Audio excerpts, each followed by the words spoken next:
এই আমাদের ঘরের সামনে বন্যা পরিস্থিতি, বাবাপত্ন দাঁড়িয়ে আছে প্রায় 1 কোমর জলে। একজন আসছে আধগলা জল পেরিয়ে। এই যন্ত্রণা কৃষ্ট দুর্দিনের অবসান হবে কবে? হাতে ব্যাগ আর জুতো নিয়ে দাঁড়িয়ে আছে। এদিকে সামনে জলের সামনে আমার মানি প্ল্যান্ট দেখতে পাওয়া যাচ্ছে, অল্প অল্প মাথা ছেকেছে, একটু বন্যার জল একটু কমেছে। আমাদের বন্যার বাজারে চিজকর্ন পিৎজা রেডি হয়ে গেছে।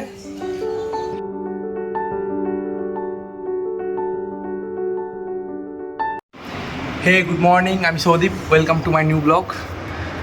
আজ 19শে সেপ্টেম্বর 2024। অনেকদিন পর ভিডিও বানাচ্ছি। আজকে কোনো ট্রাভেল ব্লগ নয়, কোনো ঘুরতে যাওয়ার ব্লগ নয়। আজকে ভিডিওটা বানাচ্ছি আমাদের বন্যা সিচুয়েশানের জন্য। ডিবিসি থেকে অতিরিক্ত পরিমাণ জল ছাড়ার জন্য আমাদের এখানে বন্যা পরিস্থিতি সৃষ্টি হয়েছে। সে কারণে আজকে এখানকার কিছু ছবি, আমাদের এরিয়ার কিছু ছবি তুলে ধরবো। অতিরিক্ত জল ছাড়ার জন্য আমাদের সমস্ত এরিয়ায় চারপাশে প্রায় জলমগ্ন হয়ে পড়েছে। আমাদের বাড়ির সামনে স্কুল, ঘাট, কলেজ, তারপর সমস্ত কিছু রাস্তাঘাট সমস্ত জলমগ্ন অবস্থায়। এই বন্যা পরিস্থিতি 2-3 বছর প্রায় বন্ধই ছিল, কিন্তু আবার অতিরিক্ত পরিমাণ বৃষ্টি, তার সাথে জল ছাড়ার সাথে আবার বন্যা সিচুয়েশান তৈরি হয়ে গেছে। সেই জন্য আমরা সবাই এই কটা দিন গৃহবন্দী হয়ে পড়ি। সবাই বাড়ির বাইরে বেরোটা খুব দুষ্কর হয়ে পড়ে, কারণ ঘরের সামনেই প্রায় কোমর অবধি জল। এই আমাদের ঘরের সামনে বন্যা পরিস্থিতি, বাবাপত্ন দাঁড়িয়ে আছে প্রায় 1 কোমর জলে।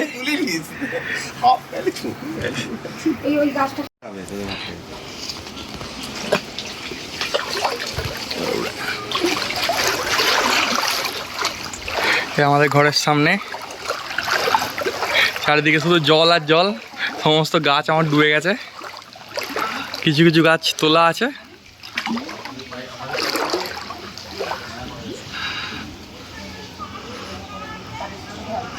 প্রায় আধ কোমরের গায়ে জল, আর আমাদের বাড়িতে উঠতে মাত্র 1 ফুট বাকি।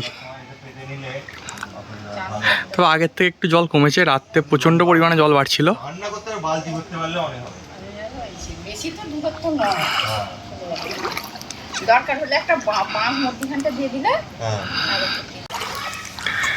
কিছুটা আসার পর আমাদের 1 কোমর জল পেরিয়ে গেছে।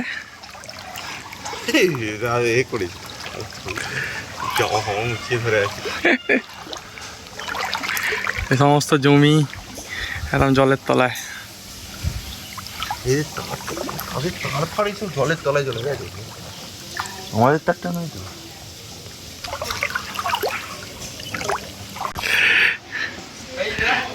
আমাদের ঘন্টু ওপর থেকে উঁকি মারছে। চলাই চলাই চলাই চলাই চলাই চলাই চলাই। হ্যাঁ কি হলো, সাঁতার কাটবি? চলায় সাঁতার এই সব শিখে নিবি। হ্যাঁ চলায় না। এই রাস্তা পার হচ্ছে আমাদের স্কুল রোড। এটা স্কুল রোড পার হয়ে একদম পুকুরের দিকে জল যাচ্ছে এই দিক থেকে। আমাদের কানুপাট বাস স্ট্যান্ড।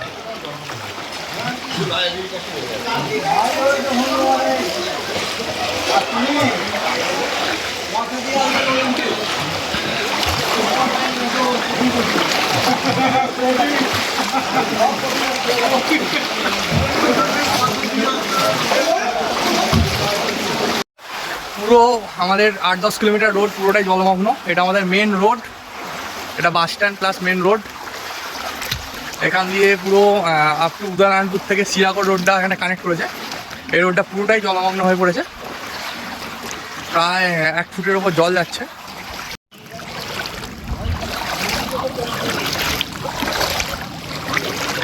এইদিকে উদয়নারায়ণপুর, একদম উদয়নারায়ণপুর কুর্চি হয়ে ডিবুসুল অবধি, আর এইদিকে আপ টু সিয়াগড় অবধি পুরোটাই রাস্তা জলমগ্ন। আমাদের গোটা এরিয়া পুরো জলমগ্ন। এখন 3-4 দিন ব্যাপী মনে হয় থাকবে। জলের যা স্রোত আছে, খুব তাড়াতাড়ি এবারে জল ঢুকেছে অন্যবারের তুলনায়। সামনে সব বাড়িগুলো অর্ধেক করে ডুবে গেছে। এটা মেন রোড। এই সামনে আমাদের দাঁড়িয়ে আছে বেনিদা, আমাদের সুন্দরবন যাত্রী ছিল। এ বেনিদা কিছু বলো, কতটা জল?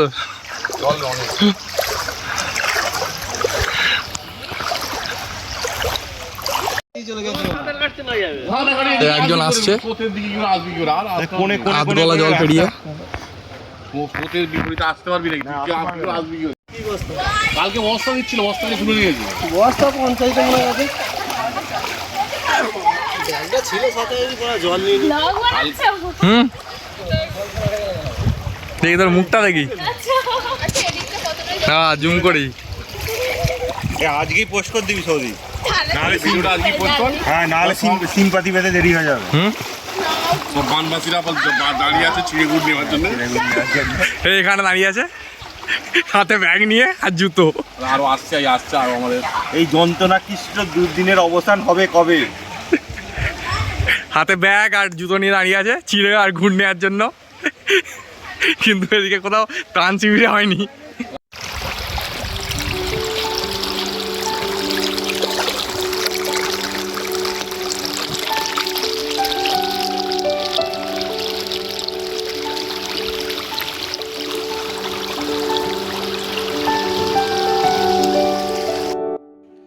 এটা কানুপাট পল্লীমঙ্গল হরেন্দ্র শিক্ষায়তন উচ্চ মাধ্যমিক বিদ্যালয়। এই স্কুলে আমরা পড়াশোনা করেছি। আর এটা হচ্ছে কানুপাট প্রাইমারি স্কুল, কানুপাট প্রাথমিক বিদ্যালয়। এখন দুটো বিদ্যালয় জলমগ্ন অবস্থায়, স্কুল ছুটি তাই।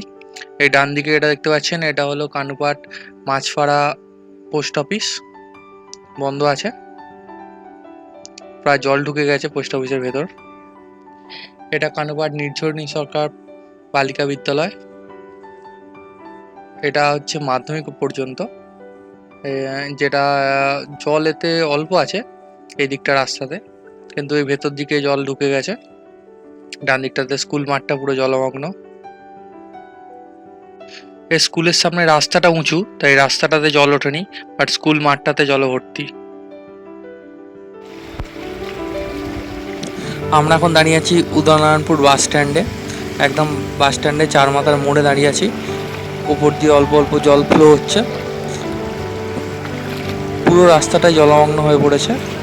আমরা একদম প্রপার বাস স্ট্যান্ডে দাঁড়িয়ে আছি। কি অবস্থা!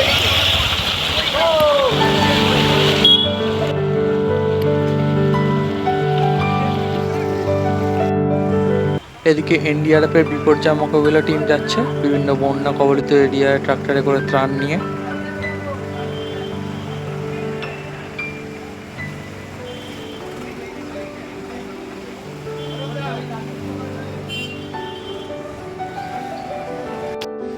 এখন বিকালবেলা, ছাদে এসে দাঁড়িয়ে আছি, কোথাও বেরোতে পারছি না, প্রচণ্ড বিরক্ত লাগছে, তাই জন্য ছাদে এসে একটু দাঁড়ালাম। চারিদিকে প্রচুর জল আর জল, শুধু রাস্তাঘাটে বেরোনোর উপায় নেই, বেরোলেই সামনে জামা প্যান্ট ভিজে যাবে। সামনে প্রচুর জল চারিদিকে। এটা আমাদের ঘরের ফ্রন্ট সাইড, এদিকে সামনে জল, এই সামনে আমার মানি প্ল্যান্ট দেখতে পাওয়া যাচ্ছে, অল্প অল্প মাথা চেকেছে, একটু বন্যার জল একটু কমেছে এই জন্য দেখতে পাওয়া যাচ্ছে, বাকি সমস্ত গাছই প্রায় ডুবে আছে। ছাদের গাছগুলো ঠিক আছে, নিচের গাছ সবই প্রায় মারা যাবে। এইদিকে জল, এই বাড়ির সামনে প্রচুর জল চারিদিকে, শুধু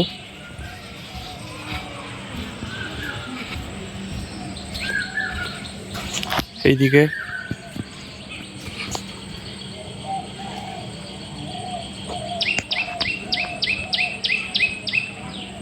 আকাশের ওয়েদার খুব পরিষ্কার, আর নিচের ওয়েদার খুবই খারাপ।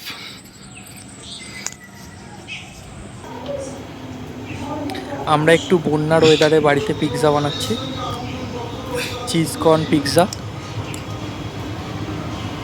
পিৎজা ব্রেডের ওপর চিজ সস দেওয়া হচ্ছে, এরপর এটা এখন হোয়াইট মেয়োনিজ যাচ্ছে, হোয়াইট মেয়োনিজটা পুরোটা কভার করে দেওয়া হলো।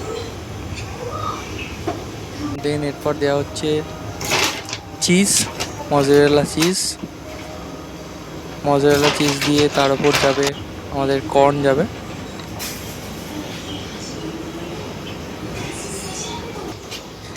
এবার কর্ন দেওয়া হচ্ছে, কর্নটা পরিমাণ মতো দিতে হবে, যার যেমন ভালো লাগে। আমাদের সবার খুব কর্ন ভালো লাগে, এটা সুইট কর্ন।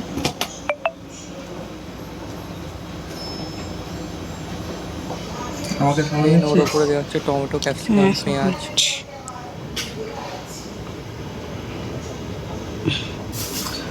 এটা আমাদের cheese corn pizza without chicken.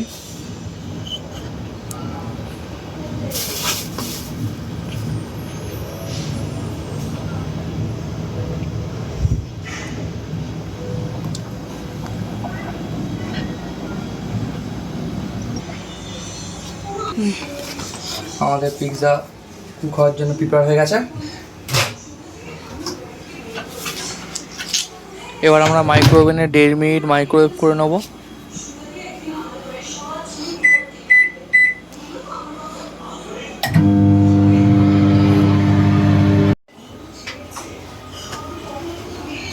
আমাদের বন্যার বাজারে চিজ কর্ন পিৎজা রেডি হয়ে গেছে। আশা করছি আপনাদের ছোট্ট ভিডিওটা ভালো লাগলো। ভালো লাগলে একটা লাইক আর সাবস্ক্রাইব করবেন। পুরো ভিডিওটা এখানে এন্ড করছি। ভিডিওটা দেখার জন্য থ্যাংক ইউ।